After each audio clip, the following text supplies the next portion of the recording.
murakoze fata ku mavuta nitwa Gilles Gaizi nkaba ndi marketing manager wa Jiku Safari Rwanda nkuko mubireba turi muri Silent Disco Igisenyi hano kuri Lakeside. Twaje hano tuje gukampinga, harimo activity nyinshi cyane, harimo koga, harimo gusura icyayi cya Pfunda, harimo gutembera mu bwato tugasura umupaka wa Rubavu mu mazi, harimo umupaka nawo harimo aho bigabanira, harimo gusura gaz metane, harimo gusura akarwa k'abakobwa, harimo n'ibindi birwa bibiri tuzasura. Nukuvuga nabashishikariza abantu kwitabira tourism mu bukerarugendo. Naga ari ibintu byo gutakaza amafaranga nk'uko wenda abantu benshi babyumva. Ubwa mbere nabonye inzovu, nabonye ko bitandukanye n'igihe nayibonaga kuri televiziyo.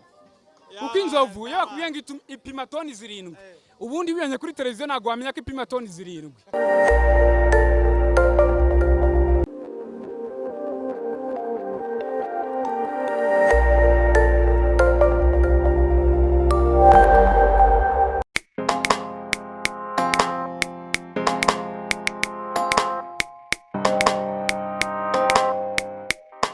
Holy Big Murder. You and how did it go?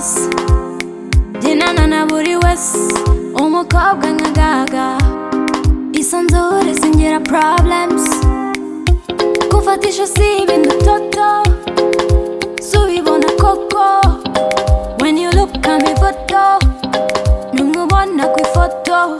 I love the way you do it marera yana kora bikorera katubikare tubikare nera.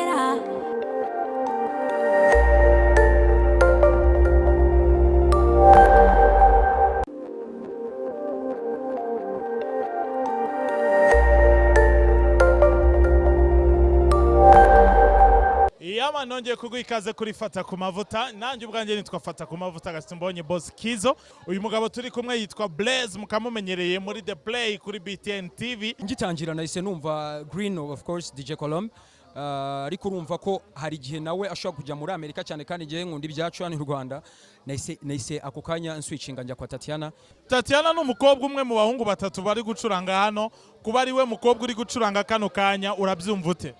No kwishimira ko gender balance yazamutse. DJ Tatiana ni urugero rwiza rwo kwerekana ko abakobwa bareke kwitinya, bakora ikintu gisanzwe nyine ikintu azi kazi neza cyangwa sakunda, kuko passion niyo ya mbere iri mu mutwe wacu. Mu mujyi wa Rubavu bimeze bite Tatiana? Birashyushye, bimeze neza cyane. Hanyuma duhisura yuko kino gitaramo gihagaze.